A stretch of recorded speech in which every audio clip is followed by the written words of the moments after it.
now, which is amazing. Who knows? Maybe I can build my own game studio as well. And then we build games for PS5s and wherever, for Nigerian owned things. And I think Nigerians as well are doing big things anyway in the gaming industry. Like that Kalamanja guy. So that guy, I think he traveled to the US recently. I like to keep my ears on the ground, but these amazing things.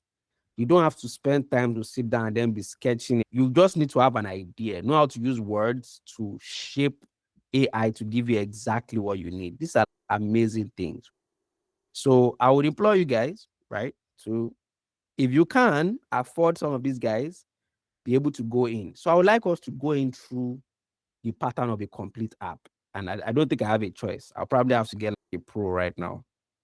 Let me see. Pro individual. Let me see. How much would this cost? 12, 36 every 3 months. Airbnb. So let's see if we can find Airbnb.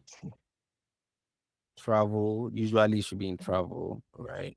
Airbnb, very simple.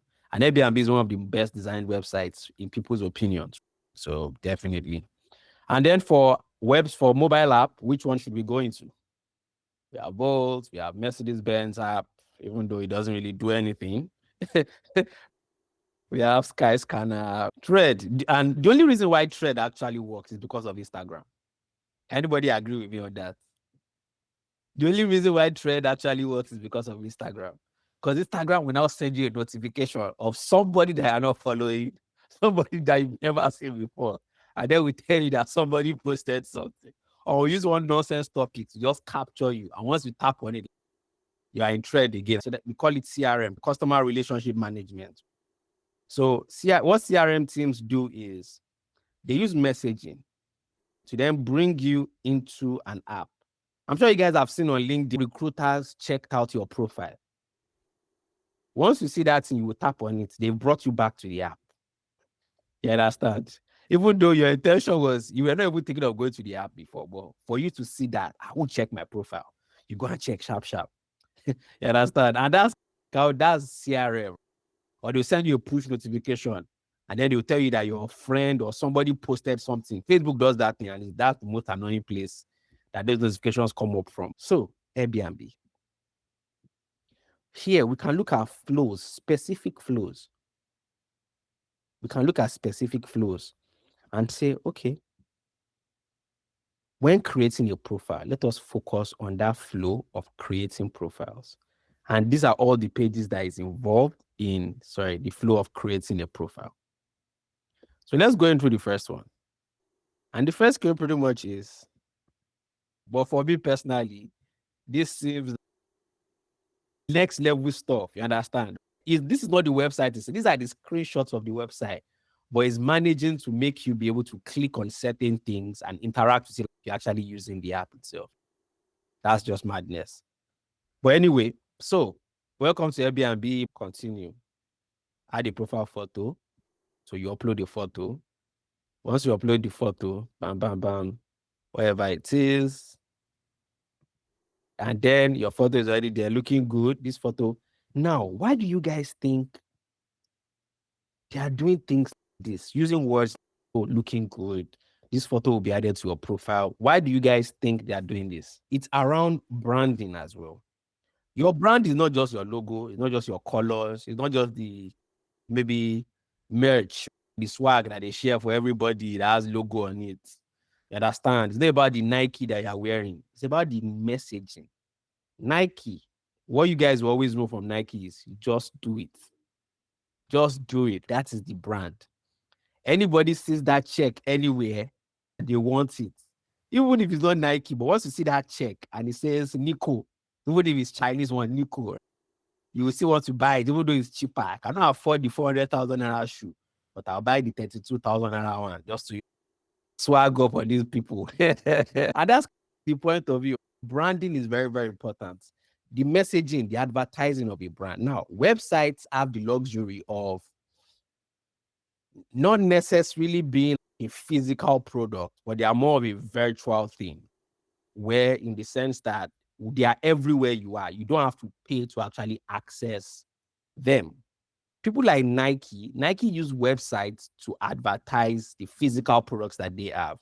Most apps, don't need physical manifestations of their product itself because it's digital. All you need to just do is go to the website or go to the app, start using it. But as you are going through that journey of using the app, there's something we call storytelling. Storytelling is very important. Some of you guys might probably be writers or very heavy readers. Those of you who read books, anyway, pause.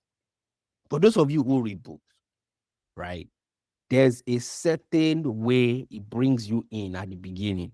And then the story builds up. It gets to a climax. And then it gets to a point where there's a twist in the story. And then everything we thought we knew was not it. That same storytelling can also be applied to the way we word things in UI design or UX product design.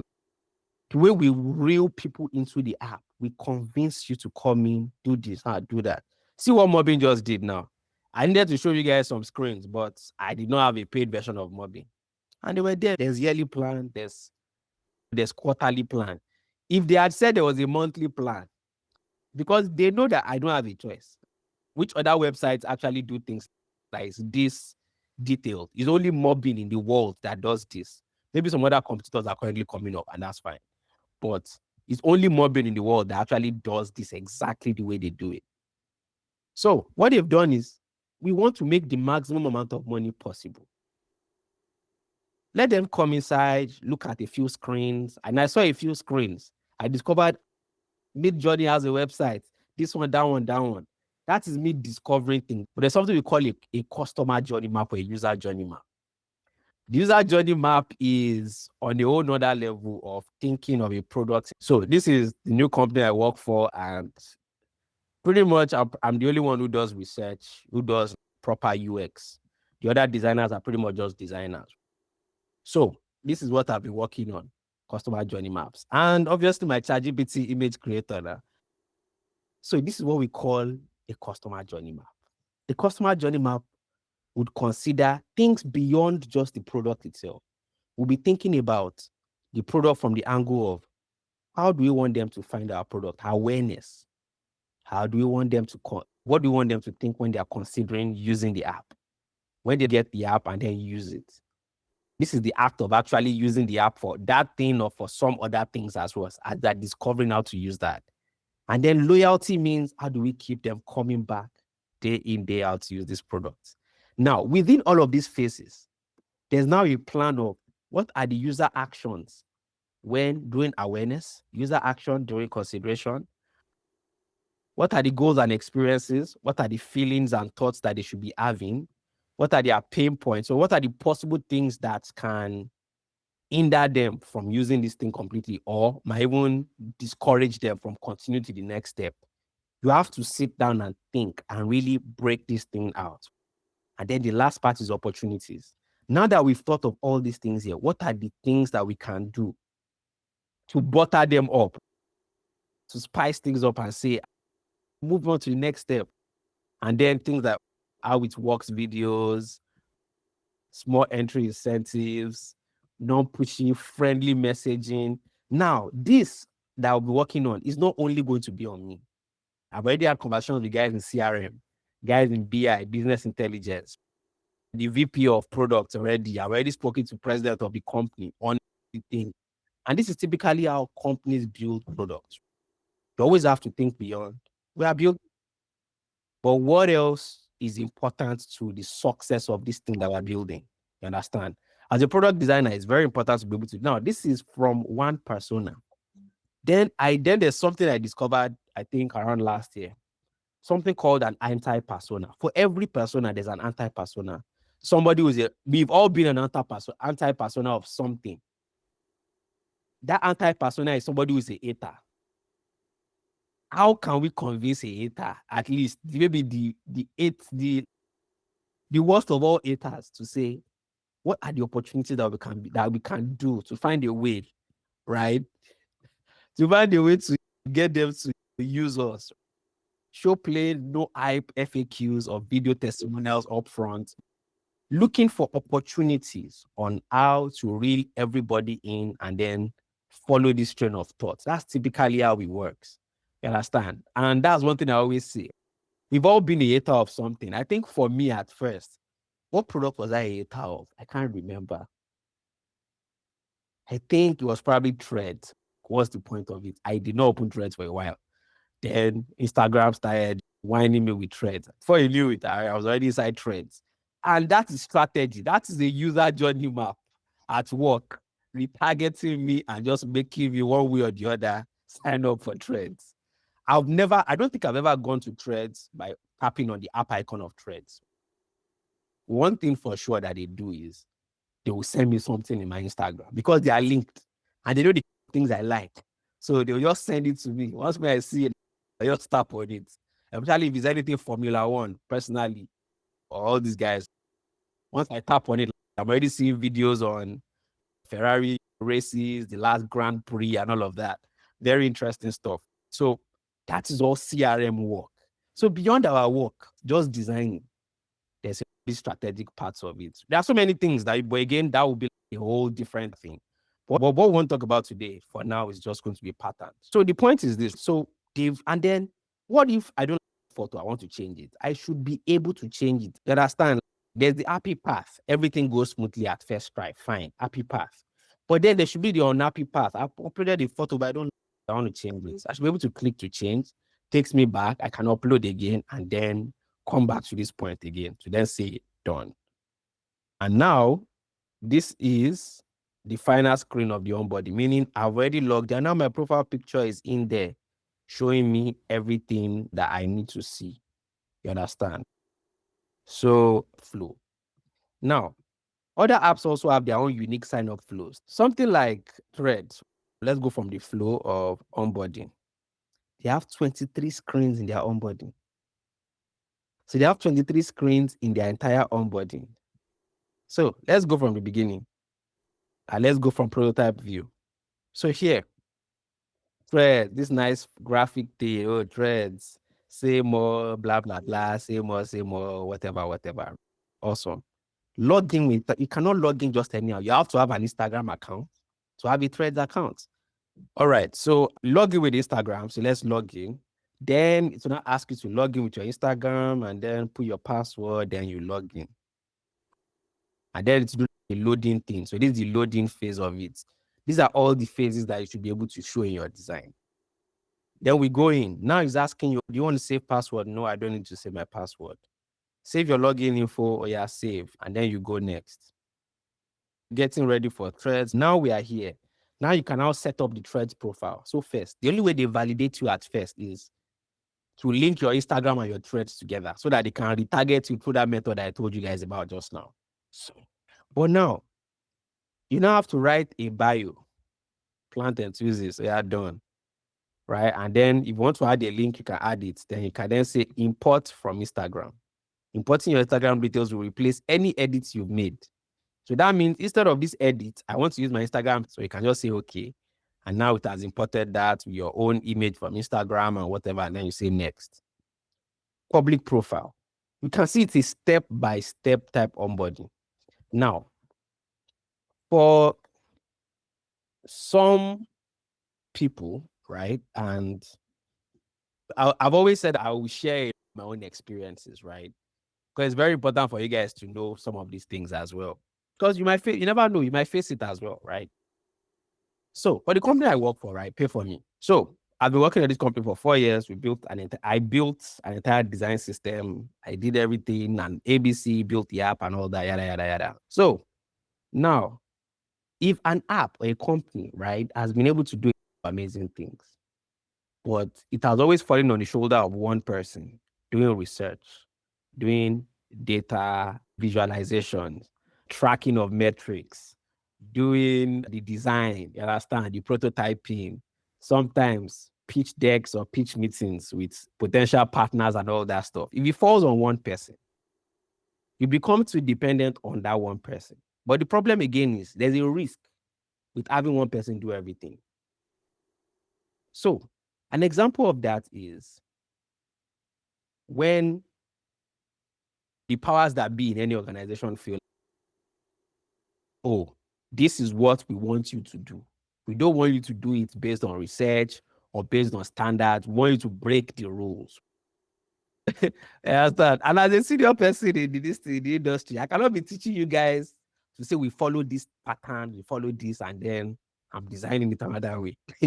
So personally, me, I'm very stubborn. Anybody that knows me personally knows that at least I can be very stubborn.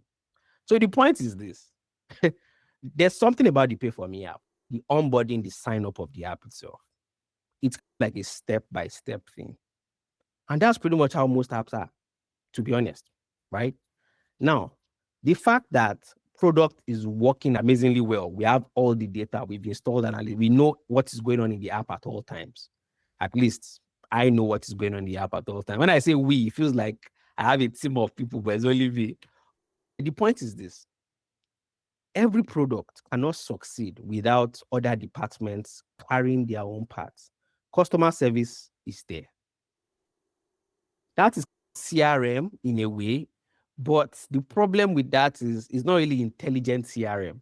Customer service can be the ones that pick the calls. That's part of it. But CRM goes beyond that. It goes into the email messages we are sending out, the push notifications we are sending out. How are we bringing you guys back to the application? It is all of those things in one, not just those who pick the calls, customer service representatives and all that stuff, but it's beyond that. Those guys have to be doing their own well, and those guys are doing well for the most part. For marketing as well, it needs to be able to sell the app. You can have the best app design in the world. If nobody is selling it, nobody will know that your app exists. So it's different things. And that's why one thing I want to tell you guys is, might be in situations where I have this idea I want to build, I would like us to partner on it. And you guys will meet people like that. I met people like that in my day. Then I designed an entire end-to-end service, and it never got built. For the last 4 years, it's just gathering dust there. So nobody built it, and I spent all my own time, personal time, no money, no nothing building it. To avoid you guys making those mistakes, it's very, very important to know one thing. Whoever it is that is the founder of that company, one way or the other, that person either needs to have a team of people that one person is very good at marketing and public relations, meeting people, networking. One person has to be amazing at that shit. If everybody on the team is tech savvy, this thing, I'm never going to join that team. And I advise you guys to never join them, because the point is this: it's painful when you design something that you cannot show. You understand? Because the point is, you guys have had an agreement already. You've designed this app. They did not build it because they'll now start saying there's no money. The developers, they are not cooperating. How much are you trying to pay developers that are not cooperating? You want to pay developer 50K per month. Which developer will collect 50K? Everybody don't change. So at that point, you start seeing that there's a big problem. So it's very important to be able to spot the signs. Anybody you meet, anybody who's trying to get you to do anything, have a conversation with them. Who are the members of this team? It's very, very important. See, don't say it's not my place to know. Free things will not feed your family. Oh. You understand? Free things will not feed family. Even though I should take my own advice as well. I still do a lot of free work as well. I know, obviously, but I can't help it. I can't help it at this point. But the point is, I want you guys to at least be able to spot some of these things. You will hear people say, we've met with this CEO of this Kiniko. Now lie. Trust me, I've seen it all, and I can tell you for a fact, it's just lies. If there's no real business plan, there's no real this thing, just don't join that thing. It's better to just be practicing on your own than to be designing something that would never go anywhere. You understand? Because at the end of the day, it's no longer your design when you do it for them. It's theirs now. So they can decide maybe 10 years later and then say they want to now build it. You cannot sue them again because you already left it for them. Most contracts typically expire after 5 years or so. So you cannot even say you want to claim the design anymore because contractually it belongs to them. And you already did that job for free. So that's just that part. But now, what I was just saying was, for the pay for me app, the onboarding was pretty much split, very, very similar to this, but was very short. One thing that now happened recently was the app is not performing because our onboarding is shit. This thing, the design that you gave us is this. I will sit down and work something out. Now, the idea now is to do the app e-commerce style, which again, it's fine. The guy designed it myself anyway, but it's fine. It's in the sense that you can give us some information. You will get into the app. but you'll not be able to send money. So meaning you can get into the app, but you can't send money until you do certain other things. So at the end of the day, you still have to finish everything that was in the old design because those things are necessary. We need to know BVN, we need to know NIN, all of those things. Like it'll be like your identity verification as well. Every banking industry does that. All of those things, they need to do those things. So meaning at the end of the day, we just brought you into the app to look at the app. Maybe it's fine or it's not fine. And then for you to now send money, we'll now start asking you for ABCDE. That also works. So every pattern will be very, very different. The pattern of e-commerce standard is first come inside the app first. Start looking at bags, shoes. You like red, Abby? We'll be showing you more of the things. We'll even be sending you emails or push notifications based because we already have an app. And that's something these guys do very well. What's their name? Is it Shein or is it what's this other app called? I've forgotten. Shein, AliExpress, Alibaba. AliExpress, they are very annoying with that stuff. Even if you're not logged in, you just be seeing push notification. When you open the app, they just tell you, we've given you $25 coupon. We are going to buy something. That $25 coupon, now audio money, is not real. Because even the products that they are selling, because China manufactures everything. And these are Chinese companies telling you that you get $25 off. But already, the $25 is already off the original price. You understand? So when you get there, it's just like a trick. But that's what we call dark UX patterns.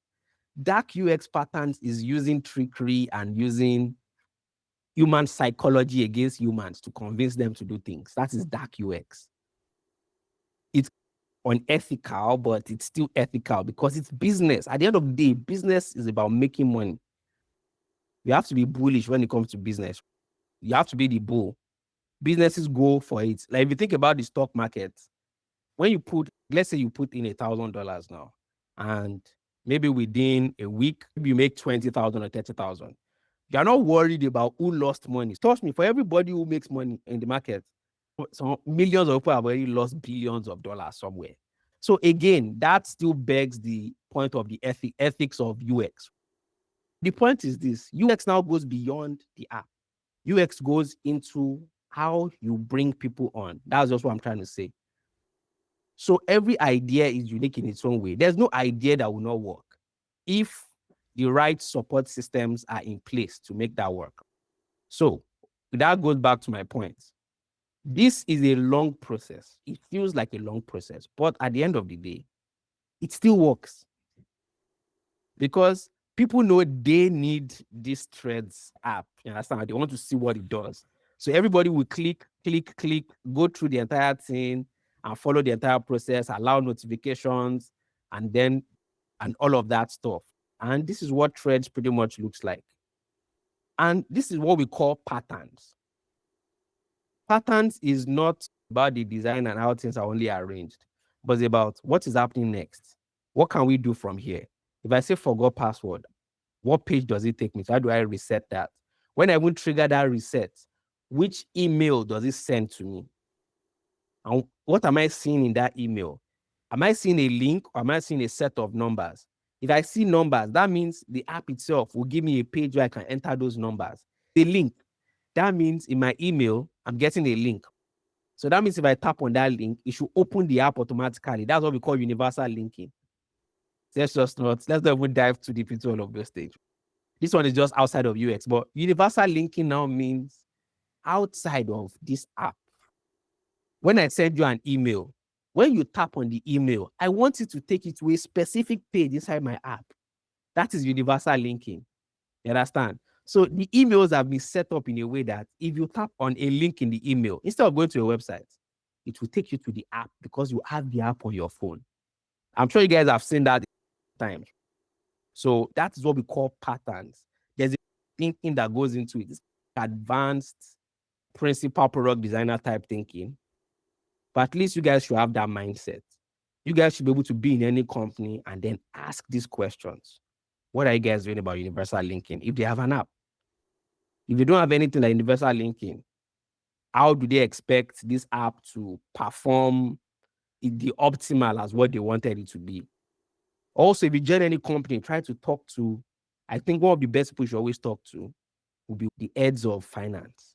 How does the business model work? Where does money come from? I joined this company now, and they are telling me that the app that they currently have only brings in 0.5% of the entire revenue that the company makes. That means it's my job to redesign the app to make sure it starts bringing, by the end of this year, it needs to start bringing up to 10%. I've given myself a personal goal of 15%.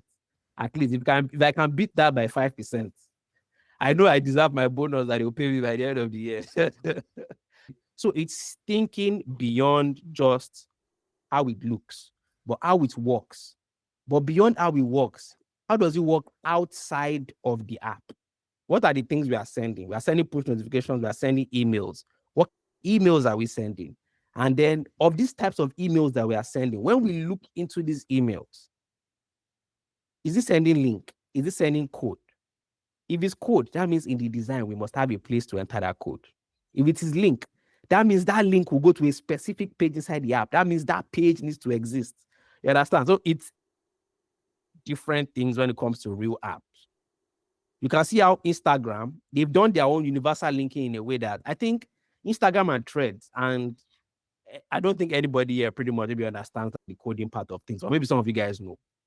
But Instagram and Threads, I feel like they are part of the same ecosystem. I think what they just did was they just created a new branch of Instagram and then they called it Threads. And that is why sometimes when you tap on things instead of Instagram, it will take you to Threads because they are universally linked. They have to be in the same app to be linked in that type of way. And I feel that's what's going on with that. But maybe the conversation is not with you guys, yeah. Right. So these are patterns, and you will see different things. This is what it looks like when I scroll up. There are different. This is a post with long text and image. Then when I scroll down and then I'm looking at some, which is just text, some is just image or GIFs, and then you can see all of that. You're liking a thread. This is what it looks like before. This is what it looks like after. Replying a thread. They're trying to reply, repost, or quote, or whatever. These are all the things that go on in that particular order. The reply part, this is it, where you enter text. Can you attach emojis? Can you attach an image? This is what that looks like. You understand? Quoting a thread as well. They all exist in here as well. Let's go down. How to report a thread, all those things. Because most will not be thinking, we just think happy path. Most of us will always think of the happy path of a product. But beyond the happy path, there needs to be scenarios where somebody is abusing the rights or maybe using this. Maybe they are maybe again, I can give you an example. A few years ago, I was dating someone and then we saw this fridge. It was nice. So there was this fridge, nice fridge, big fridge. This was 2020, was it 2023? I was like, oh, this fridge is nice. So I would like get fridge. And I get money small now. I can buy fridge. So we just message Instagram vendor. She was sending voice note and telling us, yes, once we make payments, this one, that one. I was like, oh yeah, no. And she was telling me, no, let's not buy this fridge. It's too cheap. It's too cheap. I'm like, no, oh my, it can't be real. I sent the money on Instagram vendor. Instagram vendor block us. Yeah, that's not right. There was no way to reach the vendor or able to find their page again. Because apparently it seems they always change the name of their profile or that. Now, if that happens, let's say I was able to find them. Because we always have to think of the unhappy part of somebody using the product in a malicious way. So you also need to think of the pattern of that flow. What are the pages that we need to design in that particular scenario? When we click on reports, then it gives us some pre-created this thing. Is it nudity? Is it spam? Is it that you don't like it? Is it unlawful? There will be that list of things. Once you select one, it takes you to the next, and then so it's digging deeper for you to now, at the end of the day, provide the real information. Say this person, send us screenshots as proof of all of the things that occurred so that we can actually track this person down or whatever. Nigerian banks are the worst at tracking fraud. Personally, they're the worst at it. I think they want to help you to track fraud at all. The way that they are set up in a way. So all of these things, think about it in that line of action. Where, what if we get to a world where anybody who does fraud on Instagram, their identity is already registered. And once you report them and Instagram verifies that it was actually fraud, is it possible that their BVN stops working and all their bank accounts all across the entire country stops working? And there be a system that makes that happen. And then they have to then go. So imagine that's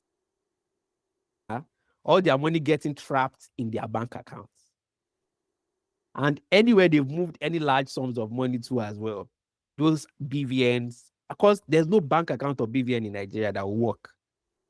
Once you don't have a BVN, your account will stop working until you go and clarify or sort out the issue. And there be systems that, because fraud is also a very big thing as well. And every company talks about compliance, cybersecurity, and those things. Those are the trainings that they will always put you guys through when you first join most big tech companies anyway. So these are pretty much some of those things. Like, I can even add things to Instagram story. I did not even know this. Funny enough, this is the first time I'm seeing this. I never knew you could actually add things from Instagram story to Instagram story from threads. So very interesting patterns. So all of these flows are what we call patterns. What are the steps of things that I need to do? And remember, I mentioned something about user stories.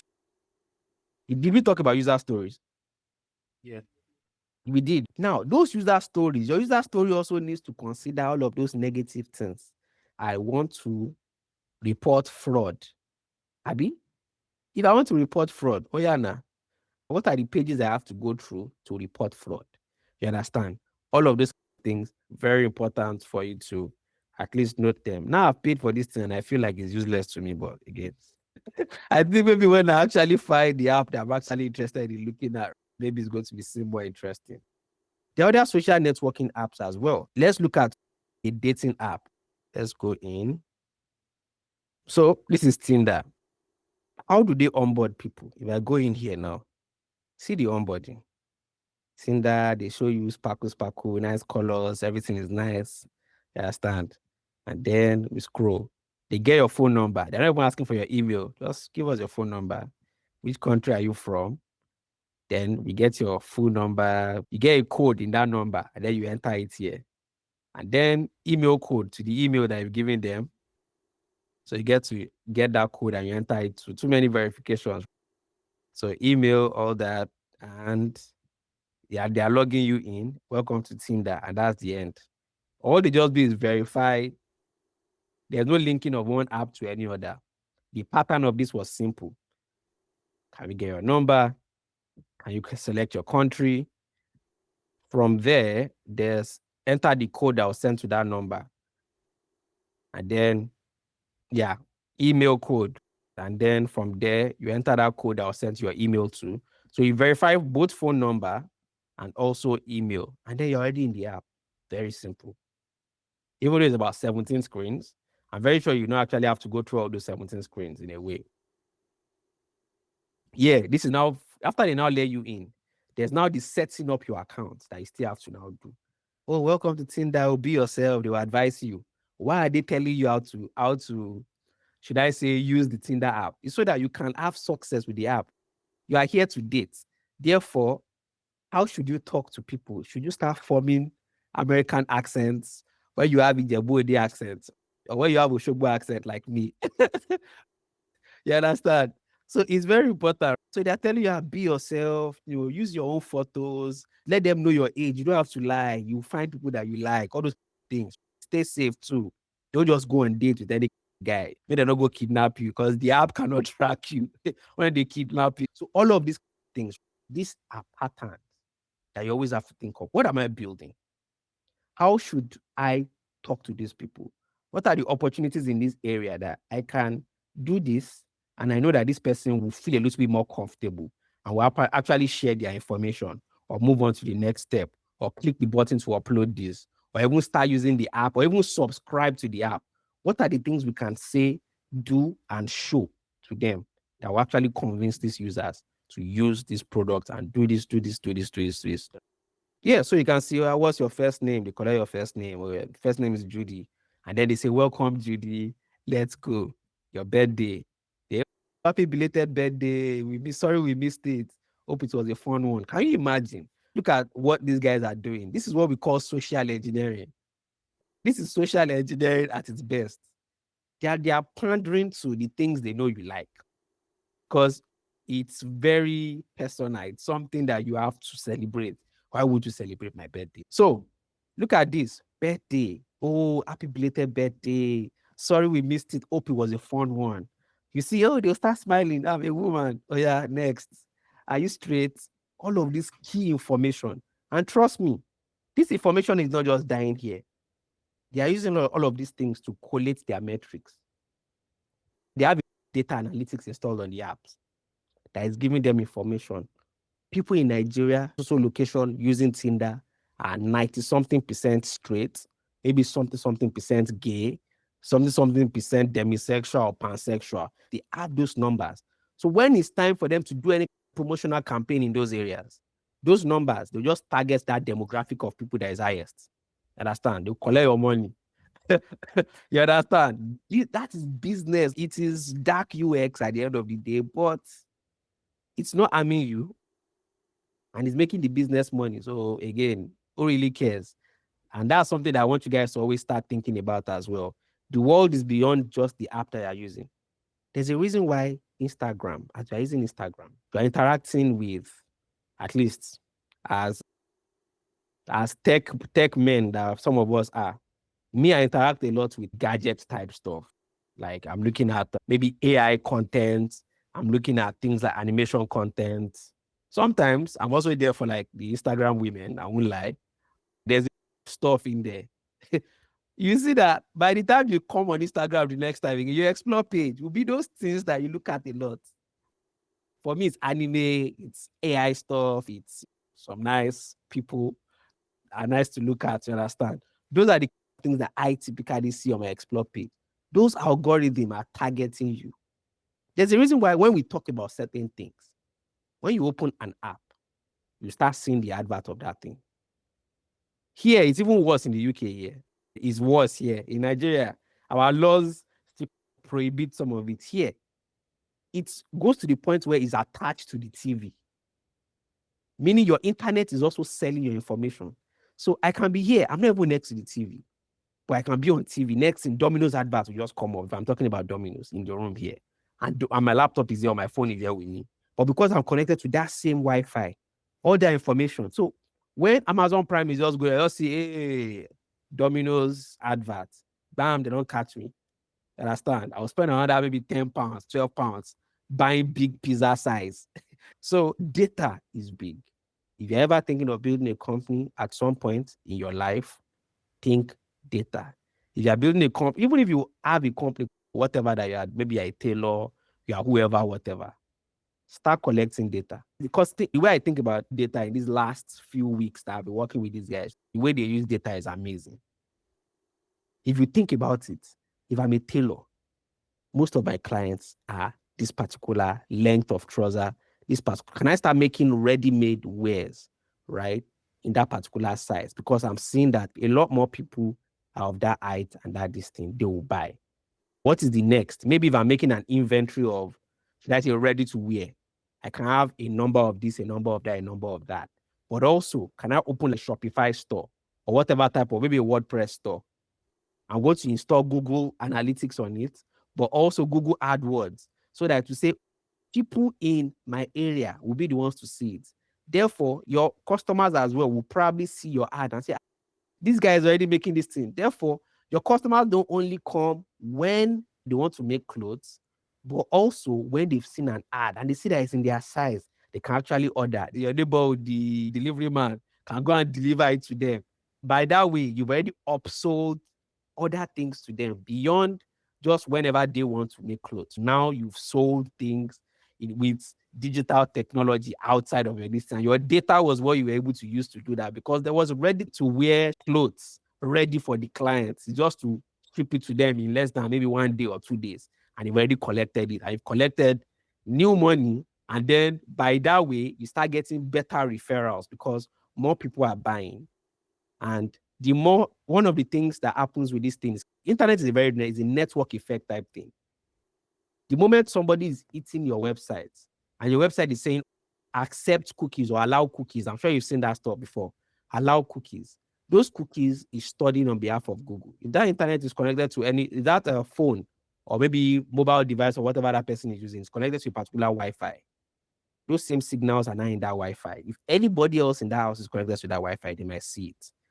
Those cookies are stored on your phone. If you go to an office, you connect to this thing, it's still connected in there as well. It feeds it. Patterns is one thing, but beyond these patterns, there's data measurements that are going on underneath. So somebody will say, oh, what's your sexual orientation? They pick wherever. You are interested in seeing everybody. Distance from you, this one is 5 kilometers too far. Maybe you want it less. You can just slide it down and all of that.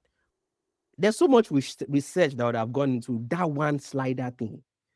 How many of us knows how many kilometers we want our girlfriends to be from us? Do you know what a kilometer really is?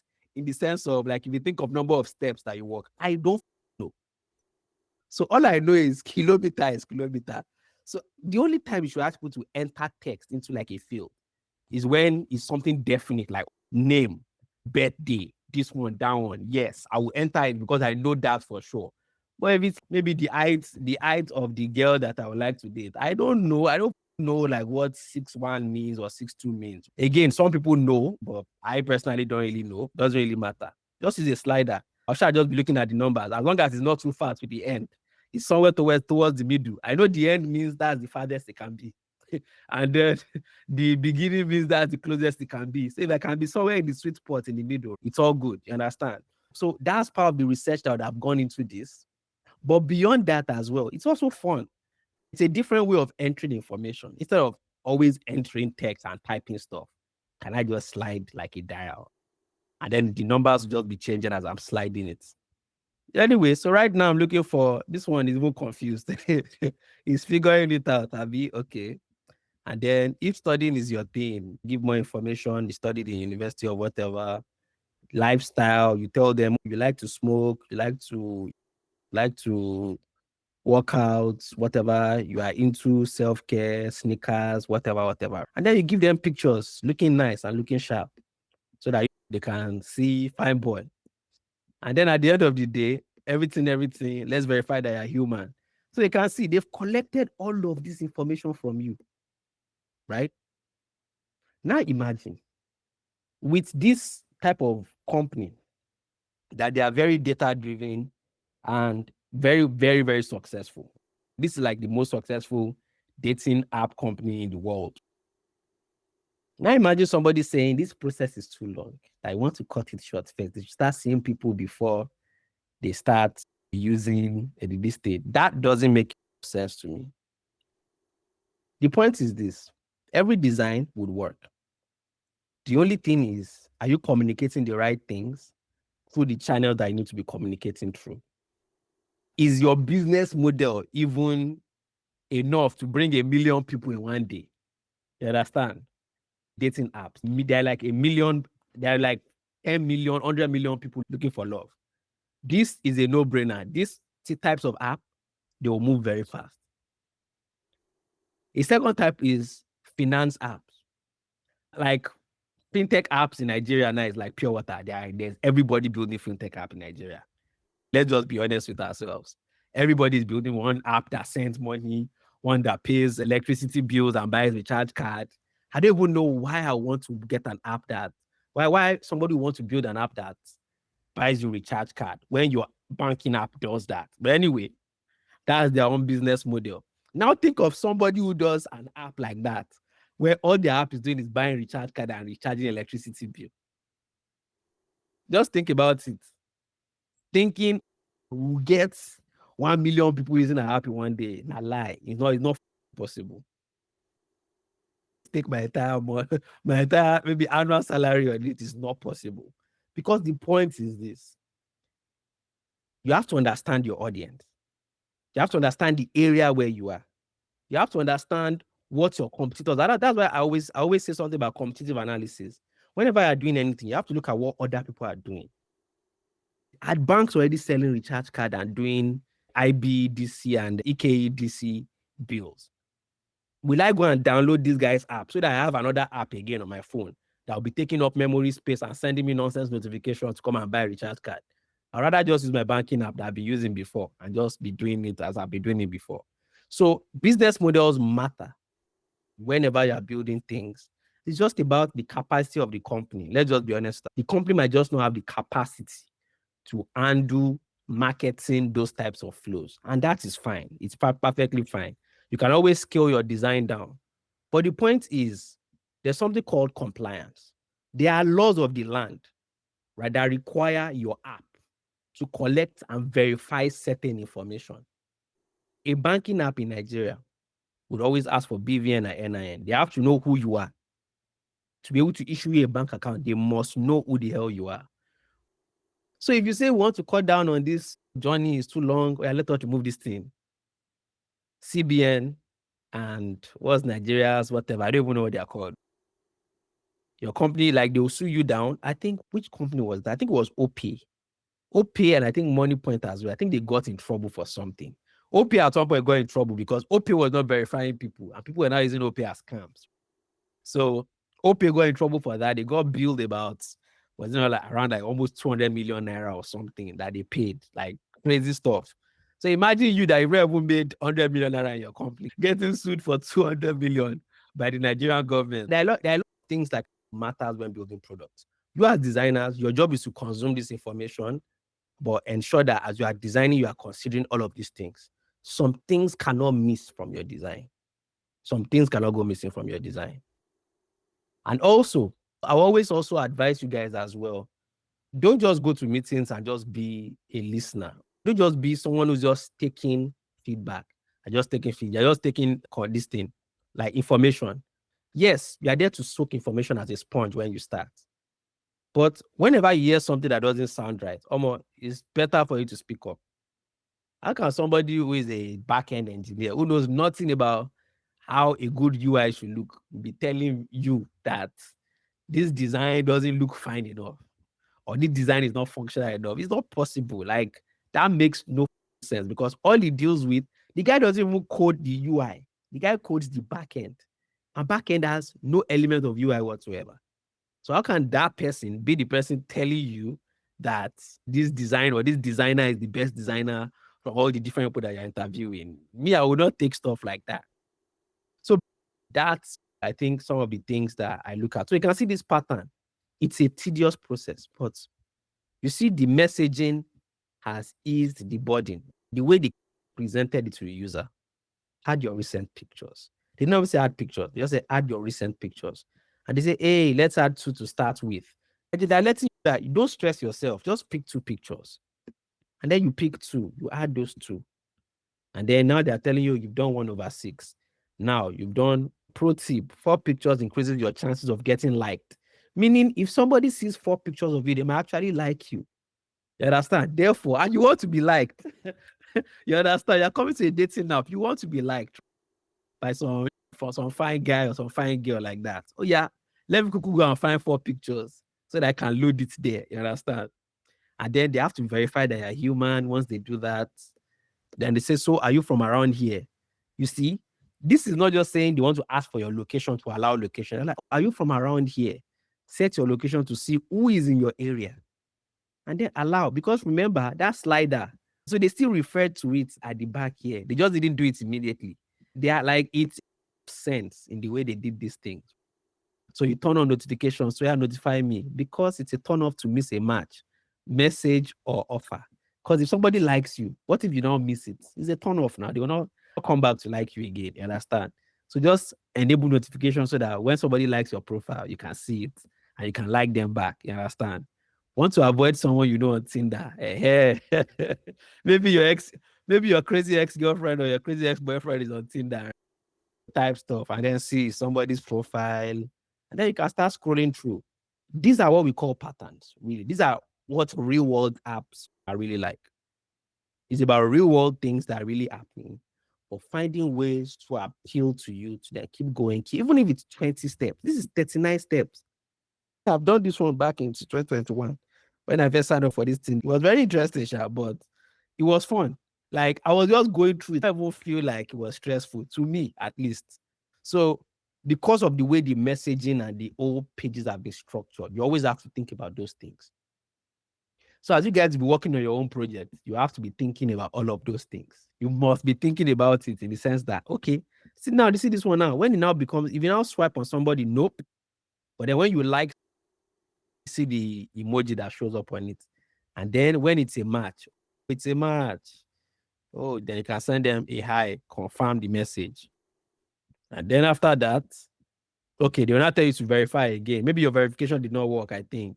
Then they'll say you have to verify your face. So smile, look up, look down, look left, look right, all of that stuff. I'm sure you guys have seen that before in apps. Then they'll not try to sell you that more people are liking you. You will not pay so that you can see everybody that is liking you. You understand? So they'll whine you. And I think I love UX so much. Like one thing about UX is you don't even have to want to practice product design to really be into UX. Because the thing is, once your users can enjoy the experience, trust me, you've already won. You've already won half the battle. The rest of it is just figuring out how to upsell and make sure that the app keeps working. So yeah, it's a very interesting thing. And these are pretty much what we call patterns. These are real world apps. These are the things you have to consider when you are designing. It's not just about the way it looks, but what are the things that are in that page and where is that page going to? What if an error occurs? What should I be able to undo or redo? Or what should I be able to go to recover or to fix those errors? Or to change something I probably don't like? Or to remove something or to report somebody? Very, very important stuff. There's so much to this UX thing than what we might think it is. This is pretty much the entire thing. See here to the sliders I used here. Maximum distance. This is the distance. So you can come back and change. So let's say you have 3 new likes. You want to reduce, just say which one of these people are even maybe 20 kilometers from me. Just move it down. Age range, which one of them is between maybe 25 to 30? And then you can filter down. This one just means minimum, this one means maximum. You can just move the two of them towards the center. Which one of them has a minimum number of 4 photos? And now the reason why they said 4 photos is typically best is because maybe most people filter down for 4 photos. That's data. There isn't that data to even inform you and help you perform better here so that you can get and find the love of your life. You understand? So, yeah, very interesting case study. And you can see how many pages are in this application alone. Each of these flows have a lot of pages themselves inside. See, this one has pages, but then this one too has a lot of it. This is blocking contacts. See, they designed the activity of blocking somebody. There's a block contact setting. There's a setting for it. There's so many different things. What if you're in the UK, but you want to date somebody in Nigeria and be able to start talking to them? Can you come here and then adjust for that? You understand? Because that kilometer thing will not work. Therefore, maybe it's to add a new location. Very interesting. You can obviously see why they are very successful. I'm very sure they put money into their research. And that's pretty much that. Okay. So you can see the wireframes, the links are already here. So create a wireframe of your own page of an e-commerce website of your choice. And the first assignment for this next week is just going to be to take that wireframe and then convert it to high fidelity. And you guys already know how to do that. So already, whatever it is I'm supposed to teach you guys today, I've already taught you guys already.